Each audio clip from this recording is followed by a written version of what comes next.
meu nome é Nice e sejam bem-vindos a mais um vídeo aqui para o canal. E hoje nós teremos o capítulo 14 do livro Forças para Recomeçar. Mas, como todos sabem, eu peço que você deixe seu apoio ao canal. É sempre muito importante. E quanto mais vocês curtirem, compartilharem, comentarem, o YouTube entende que o canal é bom e indica para mais pessoas. Então eu peço o apoio de cada um de vocês, certo? Se você também quiser me apoiar de alguma outra forma, você pode se tornar um membro do canal, clicar no botãozinho Valeu ou dar uma olhadinha no box de descrição. Também quero lembrá-los que eu estou deixando o meu Instagram aqui no box de descrição. Se você quiserem me seguir e trocar uma ideia comigo, eu terei o maior prazer em responder cada um de vocês. Então, dados todos os recados, vamos para o capítulo 14. Terapia de uma evangélica ex-espírita. Por tanta dor e tristeza, Rita não conseguiu dormir nas primeiras horas após se deitar. Somente ao amanhecer mergulhou, por algumas horas, em um sono profundo. Ao despertar, não sabia onde estava. Remexer as lembranças era algo em vão, sua memória nada dizia. No impulso, levantou-se atordoada e acreditou que estivesse sozinha. Olhando-se, percebeu que vestia o seu pijama, mas na sua mente tudo era bastante confuso. Saindo do quarto, caminhou lentamente com os pés descalços pelo corredor e uma chama acendeu em sua consciência ao reconhecer que estava na casa de Sérgio. Chegando à cozinha, viu Tiago e Débora pararem de conversar. A amiga levantou, correu em sua direção, perguntando ao tocá-la: "Rita, tudo bem?" Ela não sabia responder. Havia um vazio em sua mente. Com olhos bem inchados pelo choro do dia anterior, Rita só os olhava. Diante disso, Tiago propôs: "Venha, minha amiga, vamos ali para o sofá." Conduzindo-a vagarosamente, fizeram-na sentar e Débora acomodou-se ao seu lado. Sérgio, acabando de entrar e presenciando a cena, perguntou preocupado: "O que aconteceu?" "Ela chegou à cozinha assim, sem dizer nada", explicou Débora. "Deve estar em choque", supôs Tiago, ajoelhado frente a Rita. Sérgio entregou para a namorada as sacolas que tinha em mãos, fazendo-a se levantar automaticamente.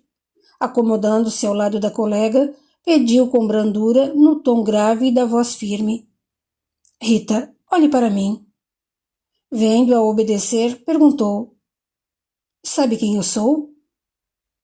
"Sei, Sérgio", murmurou com dificuldade para se expressar. "Você está na minha casa. Já reconheceu isso?" A jovem balançou a cabeça afirmativamente e ele indagou cauteloso ao segurar suas mãos com bondade: "Rita, você sabe por que está aqui?" A moça permaneceu petrificada por alguns minutos, parecendo procurar nos resquícios da memória algo que justificasse aquele momento. Seu rosto estava pálido, expressando um grande esgotamento físico e mental. Com um inchaço na face pelo choro excessivo e a boca levemente entreaberta, Rita ergueu o olhar fixando-o em Sérgio. Após certo tempo, uma cruel avalanche de recordações infinitamente tristes invadiu velozmente o vazio de sua consciência. Quando as lágrimas brotaram em seus olhos negros, ela soltou um grito de dor e desespero. Sérgio a abraçou com indizível piedade. A amiga o agarrou com força, chorando, gemendo e às vezes gritando. A crise durou longo tempo. Paciente, Sérgio aguardou que o cansaço pelo esforço febril do desespero a dominasse. Vendo-a em pranto, mas bem esmorecida, ele a afastou de si, pedindo ao irmão: "Sente aqui e fique com ela." Tiago assim o fez e ficou ao seu lado. Levantando-se e olhando para Débora, que ainda estava parada com as sacolas nas mãos, Sérgio falou: "Essas sacolas deveriam estar na cozinha." Reclamou moderadamente, pegando-as das mãos da namorada, que pareceu tomar um susto. Acompanhando-o, ela comentou: "Você não disse nada. Além do que, eu também estou atrapalhada, preocupada, sentida." Começou a chorar. Eram nossos amigos. Ela é minha amiga. Sérgio o reconsiderou e deu-lhe um abraço, dizendo: Desculpe-me, todos estamos tristes e nervosos. Eu também me senti muito abalado. Breves segundos de silêncio e a beijou na cabeça, afastando-a de si ao dizer: Temos de ser fortes e continuarmos com a vida. Agora vamos preparar o almoço, tá? Ontem à noite não nos alimentamos direito e... Tem a Rita, que provavelmente esteja bem fraca, pois duvido que comeu alguma coisa. Vamos? Precisamos ser rápidos. Eu te ajudo. Débora estampou uma expressão estranha no rosto, assustado ao perguntar: Eu? Fazer um almoço? Algum problema? Tornou ele. É coisa simples, nada especial. Temos tudo aqui, e o que não tinha em casa eu acabei de comprar. Brando questionou estranhado. Qual o problema, Débora? É que... Ela titubeou, olhando-o de modo indefinido. Você não sabe cozinhar nada, Débora? Nada? Tornou quase sussurrando. Não muito bem, nem rápido. Eu... Ai, Sérgio... Chorou. Sem compreender o motivo do sentimento abrupto que o invadiu, contrariado, ele suspirou fundo e se virou indo para a sala, ou provavelmente iria discutir com a namorada. Na espiritualidade, uma densa vibração inferior era imposta de forma asfixiante para que brigassem, mas Sérgio se controlou. Chegando ao outro cômodo, virando-se para Tiago, ele pediu sem rodeios: Você é capaz de ajudar a Débora lá na cozinha? Lógico, mas por que está assim irritado? Tornou falando bem baixo. Ela não se esforça para aprender nada. Ontem foi mais fácil comprar o almoço pronto do que tentar fazer. Calma, eu ajudo. E ela aprende alguma coisa. É questão de tempo, Sérgio. O que é preciso fazer? O básico, Tiago. Nem isso ela procura aprender.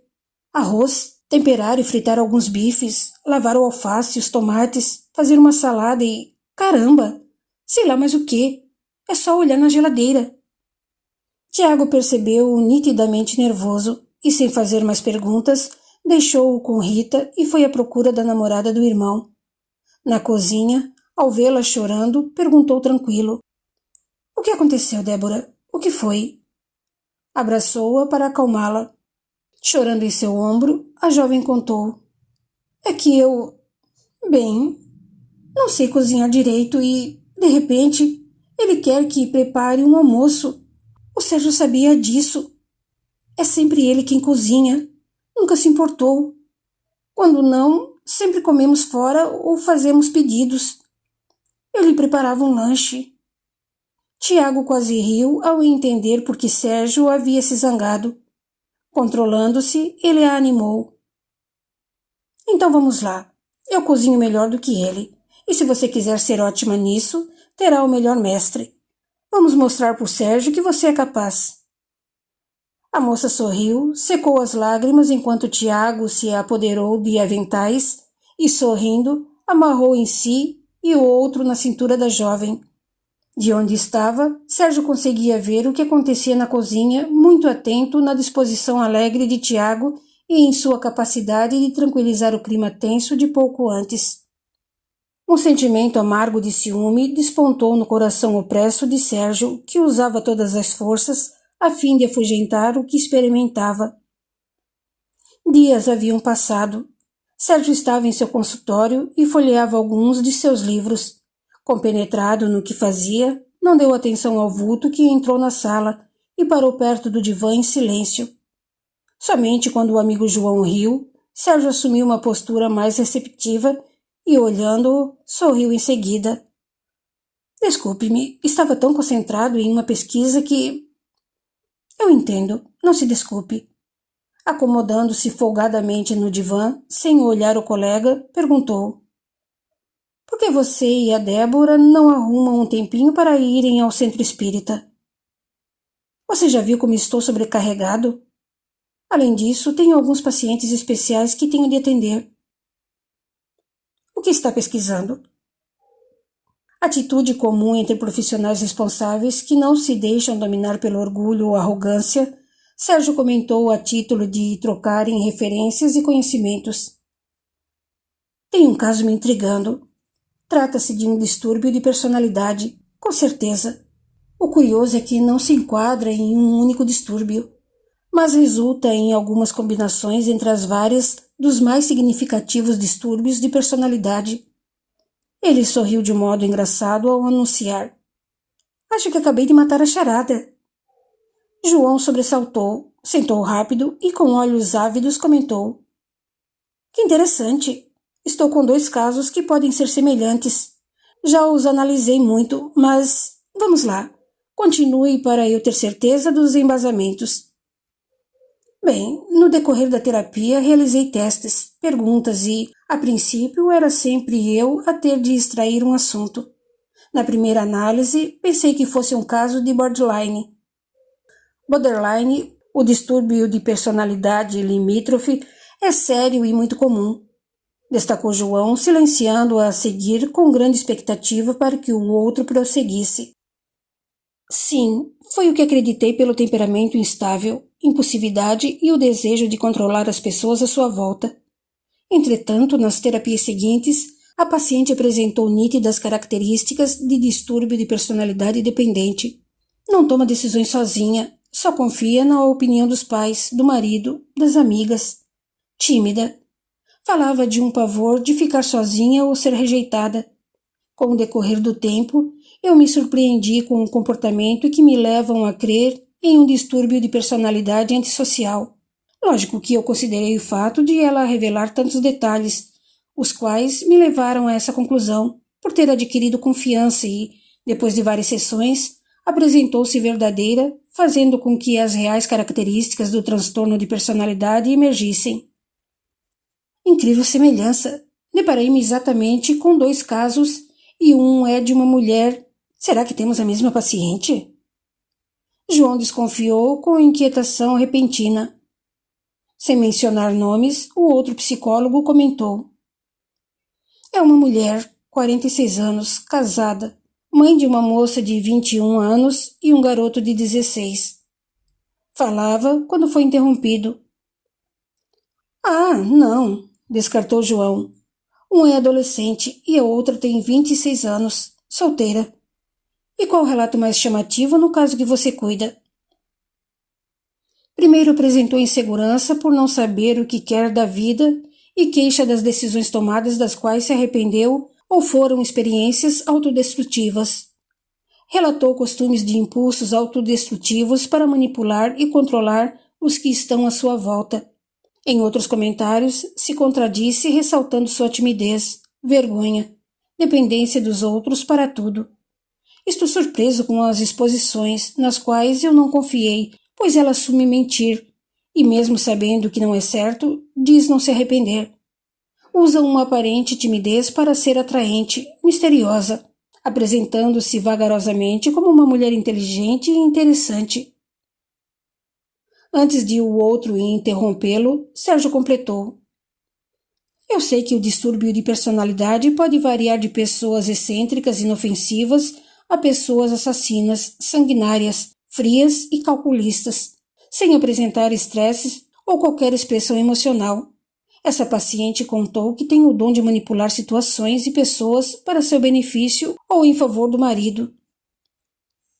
Sérgio, o distúrbio de personalidade antissocial é um dos mais estudados por razão da complexidade que o acompanha. Pessoas que exibem esse distúrbio podem ser prejudiciais a elas mesmas e aos outros sem qualquer remorso. Calma aí, essa paciente não apresenta uma regra normal de boa conduta. Sabemos que a influência familiar, o ambiente social e difíceis experiências de vida devem ser bem considerados em razão de seu conceito ter grande importância para uma boa análise. E eu me aprofundei nisso. Não me dê aulas, Sérgio, avisou sorridente e revidando ao amigo o que ouviu dele por diversas vezes. Em seguida, pediu bem interessado. Chegue aos fatos, por favor. A princípio, a paciente chegou aqui com queixa de muita tristeza, Demonstrou-se dependente para tudo e autodiagnosticou-se com depressão. Demorou muito para eu ter sucesso na extração de relatos minuciosos.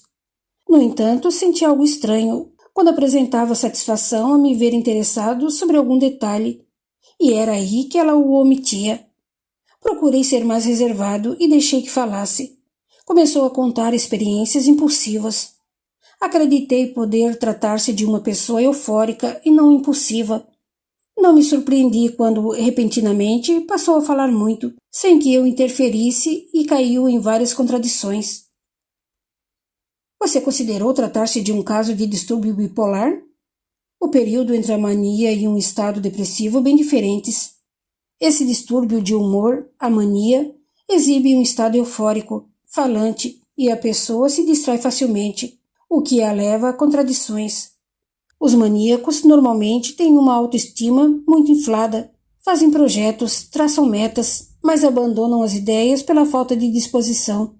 No estado maníaco, a pessoa pode apresentar agressividade, e à medida que aumenta sua autoconfiança, aumenta sua hostilidade, podendo chegar ao extremo de tornar-se irascível ou violenta.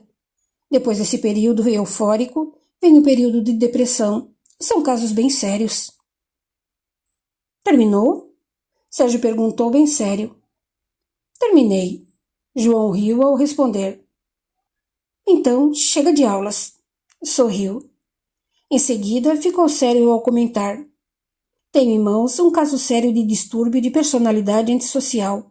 Todo o contexto se resume pelo fato de ela chegar aqui ao consultório com o propósito de mascarar seus sentimentos, comportamento, desejos e pensamentos. Usou tudo o que conhecia para não exibir sua verdadeira personalidade. Aprofundando-me em suas experiências de vida, tive relatos de dificuldades financeiras, a tal ponto que muitas vezes não tinha o que comer. Os pais eram religiosos, honestos e conformados com o que Deus lhes oferecia. Percebi que ela apresentou considerável ausência de recepção e troca de carinho, elogios, etc. Recebia críticas do único irmão que se destacava nos estudos e a humilhava. Era a ele que os pais direcionavam louvores e de quem sentiam orgulho. O medo de ficar solteira a aterrorizava, principalmente pelo fato de o irmão ressaltar essa possibilidade quando se expressava em discussões sem importância e a fim de magoá-la. Provavelmente, isso a levou a casar-se com o primeiro homem que a aceitou, mascarando-se com um comportamento educado, carinhoso, generoso, compreensivo, mas ela mesma acredita ser muito fria no relacionamento amoroso. Conforme ela me contou, o marido sempre se acreditou autoimportante, grandioso e imprescindível para a família e no emprego, porém com extrema necessidade de que todos reconhecessem e elogiassem seus feitos. É o típico homem que acredita ter razão em tudo. Explorava os outros e não se importava com qualquer pessoa. O marido sempre dizia que nasceu para ser servido. Arrogante e invejoso, com típico distúrbio de personalidade narcisista. Ela sentia-se humilhada diante dos caprichos exigidos pelo esposo, como cuidados exagerados com suas roupas, que deveriam estar impecáveis, casa limpa e tudo luxuoso no ambiente de recepção aos amigos, alimentação com cuidados especiais a seu gosto, etc. As ilusões de se manter sempre no topo terminaram quando ele perdeu o emprego. Como uma avalanche, os bens materiais foram os prejuízos seguintes. Ela e os filhos sofreram incontáveis agressões verbais pelas explosões do marido e agressões físicas se iniciaram.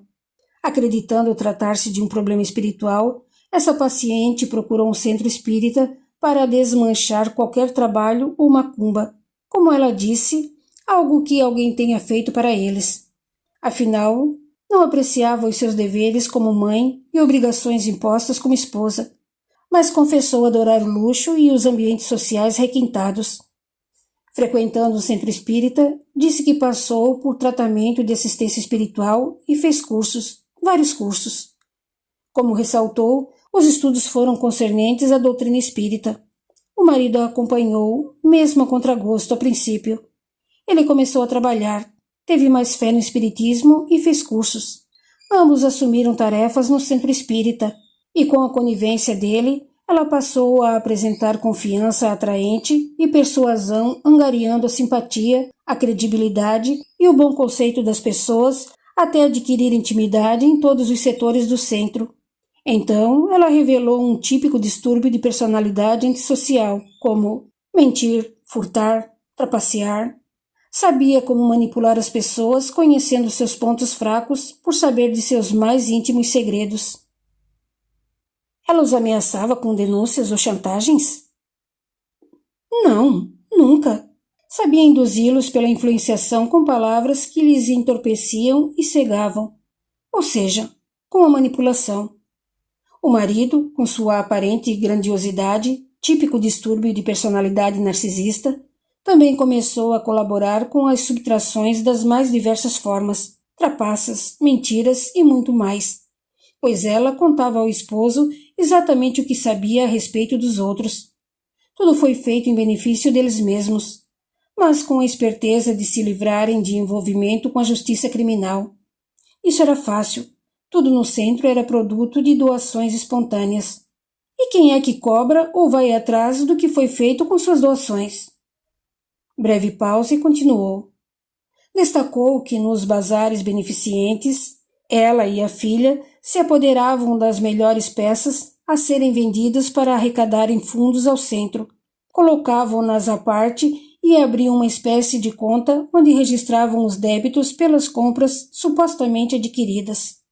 O mesmo foi feito na cantina, onde todo o consumo era anotado para ser pago futuramente. Mas quem pagava? Perguntou Sérgio, quase sorrindo de forma insatisfeita. João pendeu com a cabeça negativamente. Não contendo a decepção com o que ouvia, comentou. É lamentável, mas isso não me surpreende. Independente da filosofia, da religião e dos ensinamentos adquiridos, o caráter e a dignidade de uma pessoa falam mais alto, principalmente quando ela não deseja mudar. Calma, não terminei, exclamou Sérgio. A paciente contou que ela tratava com o maior respeito e com todo o carinho os demais companheiros para estar sempre inteirada sobre os acontecimentos no centro, para saber se havia alguma desconfiança de seus atos junto do marido. Para algumas pessoas mais íntimas, fingia-se triste ou sozinha, a fim de atraí-las como vítimas de suas manipulações em proveito de trapaças como alterar ou sumir com os débitos das compras no centro que pertenciam a ela e à família. Mas aconteceu o que ela não previa. Outros tarefeiros do centro, pessoas mais honestas aos compromissos assumidos, conscientemente seguros, exigiram satisfações do que perceberam que estava errado. Não suportando ostentar a máscara, ela simplesmente ignorou dar satisfações cabidas e não se reuniu com os solicitantes. Depois ela examinou sua posição como tarefeira e decidiu reclamar a ocupação de seu cargo, requerendo-o com autoridade e muita exigência. Foi nesse momento que vi exacerbados a arrogância e o orgulho que reluziam também um distúrbio de personalidade narcisista. Contou-me que cometeram uma grande injustiça com ela ao exporem, frente a muitas pessoas, o que foi feito por ela e sua família. Ela não se acha responsável e se posiciona como vítima. Inclusive, fez acusações injustas contra outras pessoas a fim de livrar-se de certas culpas. Veja, João, nós sabemos que portadores do distúrbio de personalidade antissocial são pessoas que, se não se tratarem, poderão ter responsabilidade por grande parte de violência, crimes e roubos de todos os tipos. Os trapaceiros e enganadores correspondem ao maior índice de porcentagem desse distúrbio.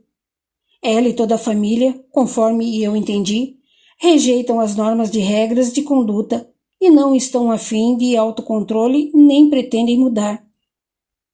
Por que diz isso? As evidências. Não entendi, Sérgio. Bem, ela e a família consideram que tudo o que cometeram no centro espírita não foi errado. A culpa foi dos outros que não os entenderam, não reconheceram seus serviços prestados e, enfim, eles abandonaram o espiritismo e se converteram ao protestantismo. O marido tornou-se um pastor evangélico. Ela, uma espécie de ministra que expulsa os demônios dos transtornados que chegam à igreja e os filhos fazem as campanhas. A paciente revelou que é um prazer conhecer a vida das pessoas e o ponto fraco dos fiéis, expulsar demônios e beneficiar-se financeiramente por isso. Enfatizou que hoje seus feitos são imensamente mais lucrativos e satisfatórios do que nas sessões de desobsessão em que participava como dirigente no centro, pois lá não recebia nada, somente conseguia benefícios pequenos. Diante de tudo, posso dizer que apresentou nas 2 últimas sessões significativo humor e disse que dorme bem, alimenta-se normalmente e não tem qualquer remorso. O caso é sério. Seríssimo. E mais, a paciente convidou-me para participar de sua igreja evangélica, recebendo um generoso benefício financeiro para lhes ensinar meios de insuflar no inconsciente dos fiéis palavreados e tonalidades de fala que os façam agir cegamente e compulsivamente com mais doações. Meu Deus! Assustou-se João. Não, acho que Deus não faz parte do que ela propõe, exclamou Sérgio, olhando seriamente para o amigo. E o que você respondeu quanto a essa proposta? Para o convite indecoroso, você quer dizer. Respondi com toda a calma e respeito que eu honro e continuarei honrando o meu juramento como psicólogo, que é o de me colocar a serviço da sociedade com qualidade técnica e rigor ético, promovendo saúde e qualidade de vida. Assim sendo, eu não vou corromper minha moral nem meu rigor ético como profissional na área da psicologia ou em qualquer outra.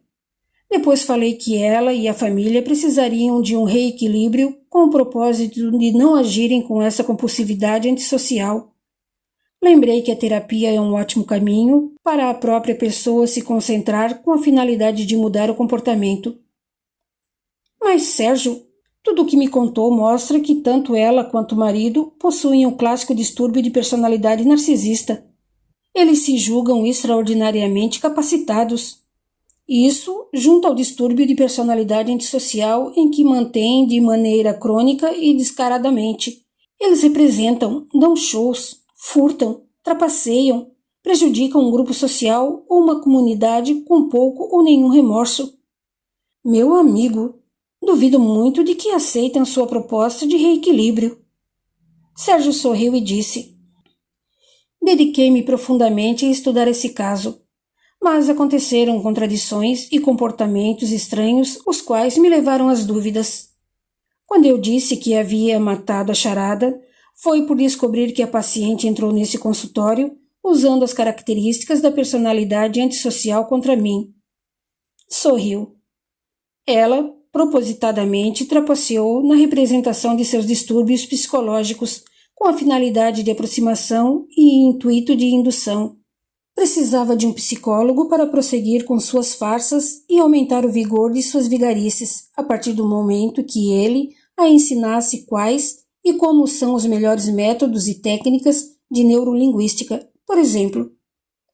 A PNL, Programação Neurolinguística, explicou João, é a excelência do uso de uma arte ou dom pessoal para obter resultados excepcionais no que deseja realizar.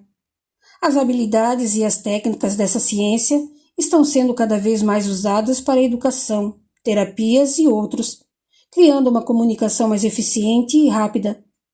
A PNL, junto à técnica de visualização, que é a capacidade de vivenciar ou ver na mente uma situação futura desejada, como se aquilo estivesse acontecendo mesmo, são as ferramentas mais poderosas que podemos ter para se criar resultados magníficos naquilo que queremos obter. Ela pode ser usada de modo positivo ou negativo. Inúmeros psicólogos e até outros que nada têm a ver na área estão se corrompendo com o uso desses métodos para arrecadações numerárias impressionantes. João, há tempos eu sei que isso é usado por vários líderes religiosos, principalmente pelos protestantes ou evangélicos, com a finalidade de obter uma verdadeira fascinação de seus fiéis. Mas estava longe de imaginar que receberia um convite desse tipo. Sérgio, lembra-se da aula do professor doutor Ezequiel, quando ele falou que, para ele, era inconcebível um psicólogo evangélico ou protestante? Lembro. 2 ou 3 alunas fizeram o maior protesto. Isso porque elas eram protestantes.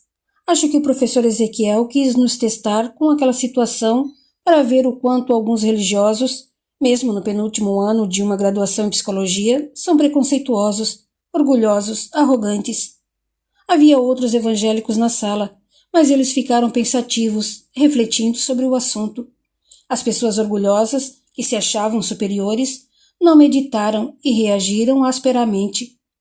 Hoje eu entendo que algumas religiões são preconceituosas por não serem flexíveis à filosofia. Eles se esquecem de que muitas situações, suposições ou crenças que no passado eram inconcebíveis, foram comprovadas pela ciência e os descrentes ridicularizados. Isso é fé cega. São pessoas que não buscam conhecer melhor a verdade por elas mesmas e só acreditam naquilo que os outros lhes disseram. A criatura humana é falha e muito limitada. Falha sim, mas são limitadas somente quando lhes falta evolução ou força de vontade, acrescentou João com tranquilidade. Imagine um psicólogo evangélico ouvindo um paciente homossexual, bissexual. E se o paciente falar da violência sexual que sofreu quando criança? E um outro que deseja se recuperar de atos de pedofilia? Esse profissional, sendo psicólogo evangélico, tem grande possibilidade de ser preconceituoso e acreditar que a pessoa é dessa ou daquela forma porque quer. Provavelmente não vai dar atenção ao caso e achar que o paciente está endemoniado. Talvez queira convertê-lo. A realidade do paciente não é a realidade do que esse evangélico quer ver e analisar. Até as comprovações científicas e novas descobertas eles se recusam a aceitar.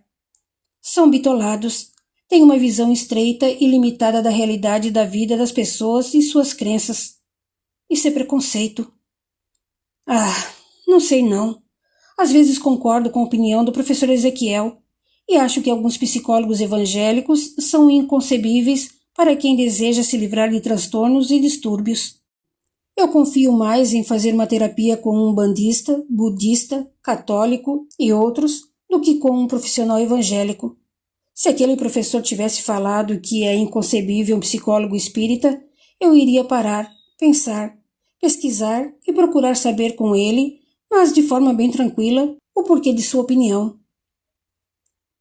E você, não está sendo preconceituoso quanto aos psicólogos evangélicos? Vou repensar nisso. Agora digo que não, pelo fato de eu ter buscado conhecimento sobre suas atuações, crença nas opiniões apresentadas só pela sua religião. Não buscam ampliar as informações, notícias, ciências e práticas de vida sob a visão de sua profissão. Tudo para eles tem de ser de acordo com o puritanismo pregado por Lutero, um homem cruel, oportunista, ganancioso, mais desumano do que as leis aplicadas pela Inquisição, pois sabia que aquelas práticas rigorosas e tiranas eram erradas, mas ele apoiou as mesmas severidades dolorosas com os camponeses alemães que se opuseram ao protestantismo, deixando-os queimar vivos. Criou um puritanismo mascarado ao incentivar que eram os únicos puros, os únicos corretos e com razão. Isso está contido no protestantismo até hoje, e os seus líderes os denominam evangélicos para ninguém lembrar os massacres apoiados pelo criador do protestantismo, Martinho Lutero. Não pense que só pedir perdão a Deus basta para livrar-se das culpas mentais, verbais, materiais e fisicamente praticadas. Como é possível uma criatura acreditar que é só pedir perdão a Deus para ficar liberta das condições inferiores e não ser mais prisioneiro dos crimes e delitos que cometeu? Deixe-me ficar quieto, pois estou pecando verbalmente contra meu semelhante, reclamou João de si mesmo, calando-se. Acho que essa paciente não vai retornar. Sérgio, talvez você esteja sendo testado. Testado? Testado pela espiritualidade que o acompanha. Você é diferente, Sérgio. Não sei explicar como, mas é. Seria um teste moral? Quem sabe? Reflita sobre o assunto e dê atenção aos sinais. Medite e dê um jeito de ir ao centro. Vendo o amigo pensativo, João esperou alguns minutos e perguntou: E seu irmão, como está? Trabalhando. Está inteiro. Sorriu. E a Rita? Tornou João num tom de tristeza. Ah, péssima. Débora a levou para o seu apartamento e, pelo fato de não trabalhar, pode ficar mais tempo com a Rita. Acho que ela não está preparada para voltar à sua casa e ficar sozinha. Você voltou a conversar com a Débora para que morassem juntos? Não tivemos tempo para falarmos sobre o assunto. A Yara, irmã dela, deu para frequentar o apartamento da Débora direto. Quando não é a Yara, é a Rita quem está por perto. Sérgio pareceu preocupado e revelou. Nem consegui um tempo para contar a Débora sobre aquele assunto da minha irmã, conforme você e o Dr. Edson me aconselharam. Eu também concordo e quero fazer o quanto antes, mas não dá. Ele silenciou por alguns instantes e comentou. Se a Débora aceitar morar lá em casa, estou receoso de sair da polícia. Por isso nem prossegui com o pedido, que já deu problema logo de início. Sérgio, ficou louco? Não, João, estou temeroso. Não gosto de insegurança e, no próximo ano, como posso me garantir com o que recebi aqui na clínica e na empresa, caso eu vá trabalhar lá? A Débora estará no último ano e... Ei, Sérgio, espera aí. Não quero me intrometer, mas você vai ajudá-la e não sustentá-la. A obrigação de pagar a faculdade é dela. Em minha opinião, ela deveria voltar a estudar quando arrumar um emprego. E se não arrumar? Indagou, olhando para o colega de modo indefinido. Ela não estuda, exclamou João bem sério. Sérgio, você é um ótimo profissional. Precisou transferir pacientes para mim e para o Nivaldo por causa do serviço na polícia. Eles reclamaram muito, sabia? Você é bem requisitado e indicado pelos outros pacientes, mas sua agenda está sempre lotada. Talvez nem precisasse trabalhar na empresa que indiquei. O que você quer mais? Vai ficar aí esperando todas as oportunidades desaparecerem para depois dizer que não teve sorte? Breve pausa e lembrou. Viu? Realmente você foi testado. Preocupado com a situação financeira, não aceitou a proposta da paciente que lhe ofereceu dinheiro para prestar serviços nada dignos com o seu juramento profissional. Aconteceram tantas coisas em tão poucos meses que estou sem coragem para qualquer decisão. Murmurou num desabafo. Como se não bastasse, tive dificuldade com a documentação para o pedido de baixa da PM, por isso penso em desistir. Esse pedido de baixa significa um pedido de saída? É. Então vamos lá. Vai tomar uma injeção de ânimo. Estou com o carro na revisão. Preciso de uma carona e a minha mãe, que é sua fã, vai adorar tê-lo para o jantar. A dona Antônia está brava por você não visitá-la há tempos. Não, João. Eu te levo, mas não vou entrar. Sérgio levou o amigo para casa, porém, ao ser recebido por dona Antônia, ficou inibido para recusar o convite e acabou ficando para o jantar. Depois ficaram uma boa parte da noite em agradável conversa, repleta de instruções que o fizeram se sentir bem melhor. Continua no capítulo 15. Até lá!